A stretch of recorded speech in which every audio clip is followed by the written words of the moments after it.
बात कर रहे थे वो हम किसकी कर रहे थे, हम लोग डायमेंशन निकाल रहे थे। अब मैंने सबकी डायमेंशन निकाल के धीरे धीरे बता दी गई थी। अगर मैं यहाँ पर डायमेंशन की बात करूँ, ये 12th की अगर मैं डायमेंशन की बात करूँ, जैसे यहाँ पर क्या है, चार्ज है, यहाँ पर क्या है, चार्ज तुम जानते हो सर जी, अगर इसकी डायमेंशन निकालोगे तुम अच्छी तरीके से जानते हो सर, Q बराबर तो IT होता है। Q बराबर क्या होता है, IT। I का क्या होता है, एम्पियर, A। T का क्या होता है, टाइम। क्या चार्ज का क्या आ गया, AT। चार्ज का क्या आता है। अब दूसरा देखो sir ji, B equal to, बच्चा बोला सर फार्मूला लिख दो, W/Q। अरे क्या होता है, W/Q। ये भी तो क्या होता है तुम्हारा, पोटेंशियल होता है। W/Q ये भी पोटेंशियल होता है। सर अगर मैं W कहूं, W क्या है, वर्क डन है। W क्या है, वर्क डन क्या होता है, फोर्स इनटू डिस्प्लेसमेंट। या फिर मैं वर्क डन को मैं कहूं तो हम लिख सकते हैं ml²T-2। मैंने कहा था फोर्स का हमेशा याद कर लेना, और वर्क डन क्या है, काइनेटिक एनर्जी, पोटेंशियल एनर्जी, जितनी एनर्जी है तुम्हारी सबकी डायमेंशन किसके बराबर होगी, वर्क डन के बराबर होगी। तुम बोले चार्ज की सर जी क्या होगी, AT।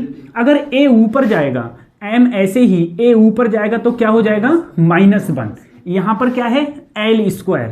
T जब ऊपर जाएगा तो किसका हो जाएगा, माइनस का। ठीक है, तो क्या आ गया, ये डायमेंशन आ गई। किसकी डायमेंशन आ गई सर, पोटेंशियल की। किसकी आ गई, पोटेंशियल की। अब देखो C क्या है, कैपेसिटर। C क्या है, कैपेसिटर। अगर तुम चाहो तो कैपेसिटर का सर जी हम लोग फार्मूला जानते हैं, क्या, वर्क डन इक्वल टू क्या होता है बेसिकली, H इक्वल टू, चाहे H इक्वल टू ले लो 1/2 CV², या फिर ले लो बेटा C इक्वल टू क्या होता है, Q/B। ये कर दो, चाहे ये कर दो, चाहे हम लोग जानते हैं एनर्जी का क्या होता है, एनर्जी में हो जाता है 1/2 CV²। ठीक है, चलो वो छोड़ो, तो C equal to Q/B। Sir Q का क्या होता है, तुम बोले Q का होता है AT, और B क्या है, देखो B आया m(a-1) L²T-3, यही तो आया। ठीक है, अगर मैं इसको करूं, देखो अगर m ऊपर जाएगा तो m क्या हो जाएगा, माइनस का। ये माइनस का ऊपर जाएगा तो किसका हो जाएगा, प्लस का, यानी कि कितना आ जाएगा, A²। कितना आ जाएगा, A²। L ऊपर जाएगा किसका हो जाएगा, ये ऊपर जाएगा तो T⁴। अरे नीचे -3 है, ऊपर जाके किसका हो जाएगा, प्लस का 4। अब हम किसकी बात करते हैं, रेजिस्टेंस की। ठीक है, हम लोग अच्छी तरीके से जानते हैं B इक्वल टू क्या होता है, बोलो, IR। अगर R इक्वल टू लूँ तो मैं क्या लिख दूं, B/I, ऐसे भी तो लिख सकता हूं। तो अगर मैं B को देखूं तो B होता है सर मेरा m(a⁻⁻1) L²T-3 upon sir I क्या हो जाएगा यहाँ पर, A। I का तो A ही होता है। अगर हम लोग देखो A को ऊपर ले जाएंगे, यहाँ पर अभी कुछ नहीं है तो किसका है, प्लस का। प्लस का ऊपर जाके क्या हो जाएगा, माइनस का, यानी कि A-2 L²T-3। क्या ये डायमेंशन आ जाएगी मेरी। ठीक है, ये मेरी क्या आ गई, रेजिस्टेंस की डायमेंशन आ गई। ठीक है, इसके बाद में कुछ एक डायमेंशन ऐसी हैं जहां तक रहता है सवाल, उससे भी काफी क्वेश्चंस पूछे जाते हैं। ठीक है, कुछ डायमेंशंस में और ऐसी लिखवा रहा हूं, ठीक है, जो तुम बल्कि खाली थोड़ा थोड़ा याद कर लो। देखो जहां पर भी रिलेटिव आए, याद रखना, जहां पर भी क्या आए, रिलेटिव, तुरंत समझ जाना वो डायमेंशन लेस क्वांटिटी है। कहीं पर भी अगर तुम्हें क्या दिख जाए, रिलेटिव दिख जाए, जैसे यहां पर देखो स्ट्रेन, कोई बात नहीं, रिफ्रैक्टिव, देखो यहां पर आई रिलेटिव डेंसिटी, फिर उसके बाद में क्या आया, रिलेटिव परमिटिविटी, रिलेटिव परमियाबिलिटी। ठीक है, ये सब जहां अगर तुम्हें रिलेटिव दिख जाए तुरंत समझ जाना कि वो क्या होगी, डायमेंशन लेस क्वांटिटी है, यानी कि उसकी कोई डायमेंशन नहीं होती। कुछ तुम्हें अपने आप याद करना है, जैसे स्ट्रेन। ठीक है, स्ट्रेन याद करना है, रिफ्रैक्टिव इंडेक्स ये याद करना है, रिफ्रैक्टिव इंडेक्स, एंगल और सॉलिड एंगल, मैंने कल ही बताए थे, एंगल और सॉलिड एंगल, फेज ये हो गया, कॉफिशिएंट ऑफ फ्रिक्शन या इलेक्ट्रिक ससेप्टिबिलिटी, इन सबकी डायमेंशन क्या होती है, डायमेंशन लेस क्वांटिटी ये होती है। बात समझ आ रही है। पहले क्या याद करना है, रिलेटिव जितने हों सारे क्या होंगे, डायमेंशन लेस। रिलेटिव जहां भी रिलेटिव आए सबका क्या होगा, डायमेंशन लेस। ठीक है, कोई डायमेंशन उनकी नहीं होती है। अरे तुमको सोचो तुम्हारे रिलेटिव होते हैं, ठीक है, जो भी तुम्हारे रिलेटिव्स हैं, कहते हैं तुम्हारे रिलेटिव है, उनकी कोई डायमेंशन नहीं है, पता नहीं कब से कब पधार जाए घर पे आ जाए ना आ जाए, तो उनकी कोई डायमेंशन नहीं। दूसरी चीज समझो, अगर कहीं भी उसके बाद में एंगल देख लो, एंगल हो सॉलिड एंगल हो, डायमेंशन लेस क्वांटिटी है। ठीक है, दोनों एंगल डायमेंशन लेस क्वांटिटी है। दूसरा चीज देखो, स्ट्रेन हो गया या रिफ्रैक्टिव इंडेक्स हो गया, वो भी क्या है, डायमेंशनलेस क्वांटिटी है। देखो m0, L0 और T0, इतना याद रखना है बस। एक बार खाली 4 बार देखोगे अपने आप याद हो जाएगा। उसके बाद देखो work done, torque, internal energy, potential energy, जितने भी एनर्जी हैं, ठीक है। देखो काइनेटिक एनर्जी या मूवमेंट ऑफ फोर्स, जितनी भी एनर्जी हैं और वर्क डन और टॉर्क, वो सब की यूनिट क्या होती है, डायमेंशन क्या होती है, ml²T-2। सही है, ml²T-2। जितनी भी एनर्जी हैं, एनर्जी सारी, उसके बाद में वर्क डन, उसके बाद में टॉर्क, ठीक है, और उसके बाद में मूवमेंट ऑफ फोर्स, उन सब की क्या होगी, ml²T-2। ठीक है, ये याद करनी है। उसके बाद में देखो प्रेशर, जहां भी प्रेशर आ जाए और इलास्टिसिटी में जहां मॉडुलस दिखे, क्या दिखे, मॉडुलस। देखो स्ट्रेस ये हो गया, प्रेशर ये हो गया, young modulus, bulk modulus, shear modulus, modulus of rigidity या एनर्जी डेंसिटी। ठीक है, तो जहां भी मॉडुलस आ जाए तो मॉडुलस की डायमेंशन किसके बराबर होगी, प्रेशर के। किसके बराबर है सही सब, प्रेशर या फिर स्ट्रेस। ठीक है, तुम जानते हो प्रेशर क्या होता है, फोर्स पर यूनिट एरिया। ठीक है, और मैंने प्रेशर की निकलवाया भी है, प्रेशर की नहीं निकलवाया तो स्ट्रेस का निकलवाया है। उसका डायमेंशन क्या होता है, ml-1T-2। बात समझ में आ रही है। ज्यादातर जो चांसेस हैं वो इन्हीं में से एक डायमेंशन तुमसे पूछ लेगा, इन्हीं में से एक डायमेंशन। तो सबसे पहले तुमको क्या याद रखना है, सबसे पहले याद रखना है रिलेटिव जहां भी आए डायमेंशनलेस, दूसरा angle dimensionless, refractive index dimensionless. बात समझ में आ रही है, रिफ्रैक्टिव इंडेक्स भी क्या है तुम्हारा, dimensionless, friction, coefficient of friction क्या है, डायमेंशनलेस। सब ये डायमेंशनलेस होती हैं। उसके बाद में हम किस पर आ जाएं, एनर्जी पर। जितनी भी एनर्जी हैं, काइनेटिक एनर्जी, पोटेंशियल एनर्जी, जो भी तुम्हारी एनर्जी है, टोटल एनर्जी, इन सब एनर्जी और एनर्जी के साथ में वर्क डन के बाद में टॉर्क, वर्क डन के साथ में क्या आएगा, टॉर्क, या फिर मूवमेंट ऑफ फोर्स, उन सब की डायमेंशन क्या होती है, ml²T-, मैंने कहा था एनर्जी की ये होती है। उसके बाद में देखो जहां भी तुम्हें मॉडुलस आ जाए, क्या आ जाए, मॉडुलस, कोई भी मॉडुलस दिखाई दे, जहां भी तुम्हें नीचे मॉडुलस दिखाई दे रहा है, मॉडुलस या फिर प्रेशर या फिर स्ट्रेस या एनर्जी डेंसिटी, उन सब की डायमेंशन क्या होती है, ml-1T-। बात समझ में आ रही है। तो ये डायमेंशंस जो हैं वो आपको याद करनी पड़ेंगी, या 4 बार देखोगे अपने आप से ये याद हो जाती है डायमेंशन। ठीक है, सही है।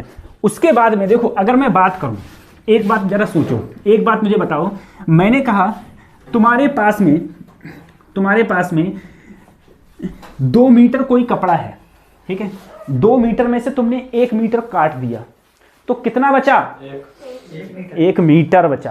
क्या बोलोगे, 1 मीटर बचा। बात समझ में आ रही है। मैंने कहा तुम्हारे पास 2 मीटर कपड़ा था, 2 मीटर कपड़ा था, तुमने 1 मीटर और जोड़ दिया, अब कितना हो गया, 3 मीटर। तुमने ये तो मुझे बताओ, अगर तुमने खुद मुझे बताओ, तुमने 2 मीटर जो कपड़ा था तुम्हारा, उसमें से तुमने 1 मीटर घटा दिया, तब भी क्या बोलोगे, 1 मीटर। मुझे बताओ, यहां पर तुमने घटाया, लेकिन किससे घटाया, नंबर से घटाया।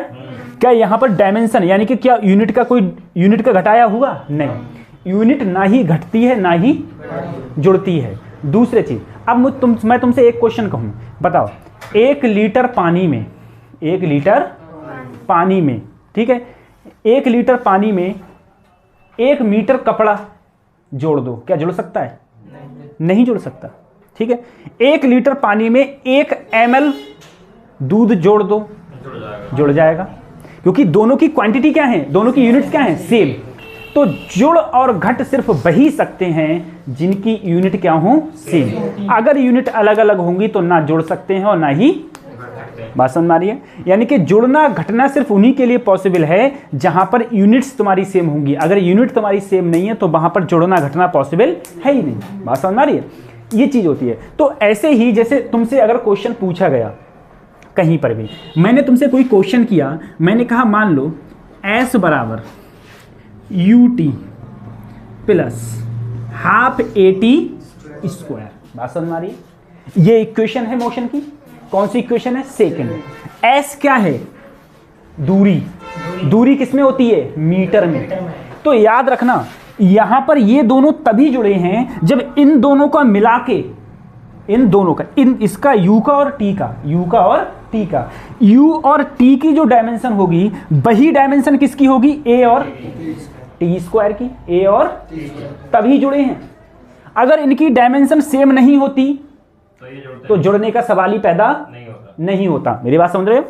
उसके बाद में देखो, इसका मतलब जैसे तुमने अभी बताया सर जी, इन दोनों में से घटाया तब भी क्या बचा, 1 मीटर, यानी कि जो डायमेंशन इसकी है वही डायमेंशन, तभी तो आपस में जुड़े हैं। और दोनों जुड़ने के बाद में भी, जुड़ने के बाद, अब तुम सोचो, जैसे मान लो इसकी डायमेंशन मीटर है और इसकी डायमेंशन भी क्या है भाई, यूनिट मीटर है, इसकी भी यूनिट मीटर, इसकी भी यूनिट मीटर, तो दोनों मीटर मीटर को जोड़ दोगे तब भी यूनिट क्या बचेगी, मीटर। इसका मतलब क्या हुआ, इसका मतलब ये हुआ इसकी डायमेंशन या इसकी यूनिट सेम होगी किससे, इससे, सही है, और इसकी यूनिट किसके बराबर होगी, और इसकी भी यूनिट किसके बराबर होगी।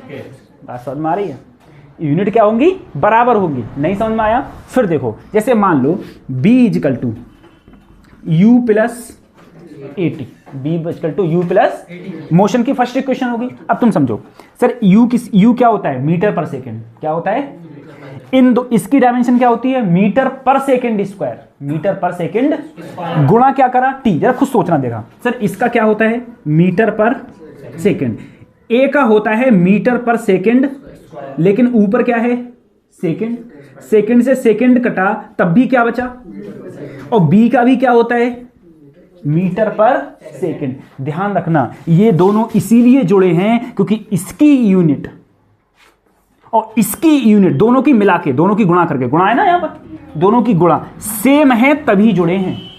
क्या u में a जुड़ जाता, खाली ये, मैं कहता अगर कहीं पर u प्लस a है, क्या ये जुड़ जाता, सवाल ही पैदा नहीं। क्यों? क्योंकि इसकी यूनिट अलग, इसकी यूनिट अलग, तो ये जुड़ेंगे नहीं। बात समझ आ रही है? ना जुड़ेंगे ना ही घटेंगे, जुड़ेंगे ना ही घटेंगे। गुणा तो हो सकती है, गुणा हो सकती है, भाग हो सकती है, लेकिन जुड़ना घटना नहीं हो सकता। जुड़ना घटना इसलिए हुआ क्योंकि इसकी यूनिट और इसकी यूनिट क्या है, सेम। अब देखो, उसके बाद में जो इसकी यूनिट होगी वही यूनिट इसकी होगी, जो इसकी यूनिट होगी वही यूनिट। बात समझ में आ रही है? आ गया बात समझ में? अगर ये बात समझ में आ गई तो अब अपन लोग इसके क्वेश्चंस के ऊपर बढ़ते हैं। तो पहले इस क्वेश्चन को देखो, यहां पर ये इक्वेशन है जहां b क्या है बेटा, वेलोसिटी, t क्या है, समय। अब देखो कांस्टेंट क्या है, a b c d क्या है, कांस्टेंट। बात समझ में आ रही है? ये कांस्टेंट हैं, इसका और इन सब की क्या बतानी है तुम्हें, डायमेंशन। मुझे तुम खुद बताओ, अभी तुम बोले थे, कतई अभी तुम बोले थे कि सर इसकी डायमेंशन किसके बराबर होगी, इन दोनों के गुणा के। बात समझ में आ रही है? अरे तभी तो जुड़े हैं सर। और इसी की डायमेंशन किसके बराबर होगी, इस पूरे के, तभी तो ये जुड़ा है। और इसकी ही डायमेंशन किसके बराबर होगी। बात समझ में आ रही है? अब मुझे बताओ सर, अगर मैं a की डायमेंशन देखूं, a की डायमेंशन किसके बराबर होगी, b के। b क्या है बेटा, मीटर पर सेकेंड, मीटर पर यानी कि l पर सेकेंड का मतलब t, यानी कि l t माइनस, अरे नहीं आया, आया नहीं आया। अब मुझे बताओ, क्या बी टी की भी डायमेंशन वही होगी जो ए की है, बोलो, बी टी की भी डायमेंशन क्या होगी, जो ए की है। इसका मतलब बी टी की डायमेंशन क्या होगी भाई, टी की क्या होगी, टी। सर बी की डायमेंशन, अरे बी तो कांस्टेंट है, बी क्या है, बात समझ में आ रही है? इनकी तो डायमेंशन निकालनी है, बी की डायमेंशन निकालनी है, तो बी और टी बराबर, जो इसकी डायमेंशन होगी वही ए की डायमेंशन होगी। ए की डायमेंशन क्या है बोलो, अगर ये नीचे जाएगा, भाई नीचे चला गया, नीचे से कहां जाए, ऊपर, तो एल टी माइनस, क्या यही बी की डायमेंशन होगी। बात समझ में आ रही है? बी की डायमेंशन ये होगी। अब तुम यहां देखो सर जी, अभी हम इसकी निकालेंगे, पहले इसकी देखो, डी और टी ये आपस में क्यों जुड़े हैं, क्योंकि दोनों की डायमेंशन क्या है, जो डी की डायमेंशन है वही किसकी डायमेंशन है। बात समझ में आ रही है? यानी कि जो डी की डायमेंशन है वही किसकी डायमेंशन है, और टी की डायमेंशन क्या होती है सर, डी की डायमेंशन क्या आ गई, टी आ गई। बात समझ में आ रही है? अब तुम बताओ, इसकी जो डायमेंशन होगी वही इसकी डायमेंशन होगी, और दोनों की जोड़ का भी वही डायमेंशन होगा ना, दोनों का जोड़ का भी क्या होगा। अरे खुद बताओ, डी भी सेकंड में है और टी भी सेकंड में है, दोनों को जोड़ दोगे तब भी आंसर किसमें आएगा, सेकंड में। यहां मैग्नीट्यूड से मतलब मत रखना, सिर्फ किससे मतलब रखना, डायमेंशन से, सही है। खुद मुझे बताओ, टीबी डीबी सेकंड में, टीबी अगर दोनों को जोड़ दोगे तब भी आंसर किस में आएगा? इसका मतलब ये हुआ सर जी सी बटे इन दोनों को जोड़ के भी क्या आएगा? क्या टी आएगा? क्या आएगा? टी। और इस पूरे की डायमेंशन किसके बराबर होगी सर जी? चाहे बी के कह दो, चाहे ए के कह दो, चाहे इन दोनों के कह दो, ठीक है। और ये डायमेंशन किसके बराबर है? एल टी माइनस इसकी गुणा इधर होगी। अगर इसकी तुम इधर गुणा करोगे तो देखो क्या हो जाएगा, सी बराबर L T minus 1 into T, यही तो हो जाएगा, ठीक है। अगर तुम यहां पर इसको देखो, यहां पर +1 और यहां -1, तो सी की डायमेंशन क्या आ गई? यही तो डायमेंशन पूछा था सर जी, अरे यही तो डायमेंशन पूछा था, देखो आ गई सबकी डायमेंशन। क्वेश्चन में बेटा एक ये वेव दे दी गई, ओमेगा क्या है? एंगुलर, बी क्या है? लीनियर, एक्स क्या है? तुमसे किसकी डायमेंशन पूछी है? अब समझ में नहीं आ रहा है। अब तुम मुझे खुद बताओ, ये सब छोड़ो, इसमें से ये क्यों घटा है? क्योंकि इस दोनों की डायमेंशन किसके बराबर है, तभी तो घटा है, अदरवाइज घटने का सवाल ही पैदा बात समझ में आ रही है भाई? इन दोनों में इसमें से ये क्यों घटा है? क्योंकि जो इसकी डायमेंशन है वही छुट्टी। तो देखो x अपॉन बी की डायमेंशन किसके बराबर होगी? के बात समझ में आ रही है? चाहे अगर प्लस भी होता तब भी तो वही होता, x अपॉन बी बराबर के, प्लस होता तब भी तो वही होता, क्योंकि जुड़ता भी क्यों? क्योंकि जब इसकी डायमेंशन किसके बराबर हो? इसके बराबर हो। x का क्या होता है बेटा? l। वेलोसिटी देखो लीनियर वेलोसिटी है तो क्या हो जाएगा? L T minus 1। देखो l से t कहाँ जाएगा? ऊपर, तो k की वैल्यू क्या आ जाएगी? k की डायमेंशन क्या आ गई बोलो? t आ गई, आ गई t। देखो कितना सरल क्वेश्चन है। हाँ, क्वेश्चन को करूंगा, तुमसे डायमेंशन किसकी पूछी है? a बटे, नीचे 4 ऑप्शन भी हैं, तुमसे क्या पूछिए? a बटे b। तो सबसे पहले सर मुझे ये समझ में नहीं आया भाई इसमें से ये क्यों घटा? क्योंकि इसकी डायमेंशन किसके बराबर है? बोलो बोले टी स्क्वायर के, किसके? टी समय तो है, टी क्या है? समय, यानी कि टाइम, तो क्या हो गया? इसका मतलब सर ऊपर भी क्या होगा? ऊपर पूरी डायमेंशन क्या आएगी? T square. क्यों? क्योंकि सर जी देखो ये भी टी है और ये भी क्या है? टी। अरे ये भी टी स्क्वायर और ये भी टी स्क्वायर, तो टी स्क्वायर में से टी स्क्वायर जाएगा तब भी तो टी स्क्वायर ही बचेगा। सर जीरो मत कर देना, डायमेंशन कभी भी जुड़ती घटती नहीं है, जुड़ता घटता मैग्नीट्यूड है। अरे तुम 2 लीटर में अगर 3 लीटर पानी भी मिला दो तब भी 5 लीटर हुआ, ठीक है? 5 लीटर हुआ, ऐसा थोड़ी नहीं हुआ कि सर जी 5 लीटर का स्क्वायर हो गया। डायमेंशन थोड़ी ना जड़ी घटी, डायमेंशन यानी कि यूनिट नहीं जुड़ती घटती है, बात समझ में आ रही है? तो ऊपर जो यूनिट रहेगी, ऊपर यूनिट क्या रहेगी बोलो? बोलो टी स्क्वायर। और नीचे देखो एक्स क्या है तुम्हारा? डिस्प्लेसमेंट, डिस्प्लेसमेंट बी ऐसे ही, बी क्या रहेगा? ऐसे ही। सर डिस्प्लेसमेंट मतलब एक्स, एक्स का क्या होगा? एल। यहां क्या है? प्रेशर, मैंने कहा था प्रेशर, और तुम्हारा स्ट्रेस, इस सबका फार्मूला क्या रहते हैं? सेम रहते हैं, बताया नहीं था? और जितने मॉडुलस होते हैं उन सबकी यूनिट क्या रहती है? सेम। और नहीं आता है अगर भूल गए तो प्रेशर बराबर क्या होता है? बोलो force upon area, force upon force क्या होता है? M L T minus 2, area क्या हो गया? L square. एक एल से ये गया और एक एल से ये गया, तो b जब इधर जाएगा तो इधर क्या हो जाएगा? टी स्क्वायर, और ये नीचे जाएगा एम टी माइनस 2। जब ये ऊपर जाएगा तो देखो ऊपर जाएगा तो m की पावर -1, m की, अच्छा ये t है, सॉरी यहाँ पर बच्चों क्या है? ये t है, t की पावर -1। सर जब t ऊपर जाएगा तो प्लस का हो जाएगा, तो t की पावर 4 आ गई, t की पावर 4। अब तुमसे किसका रेशियो पूछा? a अपॉन b का। अरे निकाल लो, a अपॉन a क्या था तुम्हारा? टी स्क्वायर, और b क्या था? m-1 t की पावर 4। जब ये ऊपर जाएगा तो ऊपर क्या जाएगा? m। जब ये ऊपर जाएगा तो t की पावर क्या हो जाएगा? -2। क्या हो जाएगा? -2। बात पहले पढ़ रही है, यानी कि m t की पावर -2, ये किसकी वैल्यू आई? ये value I a upon b। बात समझ में आ रही है? a अपॉन बी की वैल्यू आई m t की पावर -2, सही है? ये तो ऐसे भी क्वेश्चन तुमसे पूछे जाएंगे। अब एक क्वेश्चन मैं वो करवा दे रहा हूं जो तुम्हारे नीट में नहीं, उससे नीट से पहले क्वेश्चन पूछा गया था। रखा है एक इक्वेशन दे रखी है f इक्वल टू ये है, ठीक है? तुमसे कहा है टी क्या है, टाइम, एक्स क्या है, डिस्टेंस, एफ क्या है, force, find dimension A upon B and C upon D. बात समझ में आ रही है? अब तुम जरा खुद सोचो कि सर जी एक बात बताओ, अगर मैं ए की डायमेंशन निकालूं यानी कि सर इस पूरे की डायमेंशन किसके बराबर होगी? बोलो, फोर्स के बराबर। तुम बोले एफ इजिकल टू, सर अरे अपन को कोई टेंशन ही नहीं है, साइन सी टी, क्या ये हो जाएगा?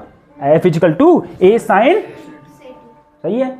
अब क्या देखा, अरे अब देखो सर जी फोर्स तो ठीक है, ये क्या एंगल नहीं है? अरे जो साइन के अंदर है वो क्या है? एंगल। कॉस के अंदर क्या है? एंगल। टेन के अंदर क्या है? क्या ये एंगल नहीं है? ये क्या है? मुझे बताओ, अगर ये एंगल है तो एंगल की डायमेंशन कितनी होती है? जीरो। डायमेंशन लेस होता है, जीरो होती है डायमेंशन, यानी डायमेंशन नहीं होती है उसकी। अब बताओ इसकी डायमेंशन है नहीं, तो इसका मतलब ये हो गया फोर्स की डायमेंशन किसके बराबर होगी? अरे बोलो, ए के। तो बताओ ए की डायमेंशन क्या हो गई? तुम बोले sir M L T minus, बात समझ में आ गई? अब तुम किसकी निकाल लो, देखो तो पूरा जो अंदर अंदर ही तो एंगल है, अंदर क्या है? ये एंगल, यानी कि सी टी क्या है? बोलो, अरे डायमेंशन लेस क्या है? तो अगर मैं सी को इधर ही रहने दूं तो टी को क्या नीचे नहीं ले जाऊंगा? कहां ले जाऊंगा? नीचे। नीचे जाकर क्या हो गया? टी। जब टी ऊपर आएगा तो सी बराबर टी की पावर -1। अरे बोलो, सी बराबर टी की पावर, अरे नहीं आया समझ में? आ रहा है? आया। अब जरा अगले देख लो सर जी, इसमें भी तो झांक ले हम लोग। इसमें झांकेंगे तो तुम बोले सर जी दिक्कत क्या है? कतई इसी की तरीका है ये क्या हो गया? B cos D x.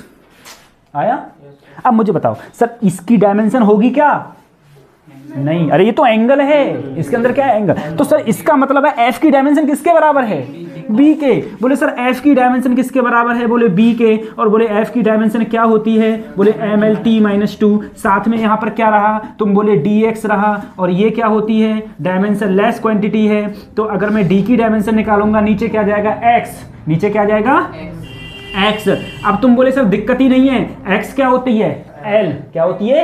L. और अगर एल ऊपर गया तो एम 0, एल की पावर -1, टी की पावर 0, या फिर खाली एल की पावर -1 लिख दो, तब भी कोई दिक्कत नहीं है। अब देखो पूछा क्या गया सर? ए बटे, अरे बोलो ए बटे, देखो ए बटे जो ए की डायमेंशन है क्या वही बी की डायमेंशन है? तो बटे से बटे कटेगा, सब कुछ कट जाएगा, तो ए बटे बी क्या आ जाएगा? अरे बताओ, ये भी कभी बताने की जरूरत है क्या? डायमेंशन, क्या ये नहीं आ जाएगा? उसके बाद में क्या पूछा गया? सी अपॉन डी। सी सर देखो, अगर मैंने सी अपॉन डी पूछा, सर सी है टी की पावर -1, टी क्या है? डी क्या है? एल की पावर। अगर ये ऊपर जाएगा तो सर सी अपॉन डी की वैल्यू क्या आ जाएगी? L T minus. बात समझ में आ रही है? तो ऐसे भी क्वेश्चन ऐसे पूछे जा सकते हैं, ठीक है? ऐसे क्वेश्चन के पूछे जा सकते हैं, इनकी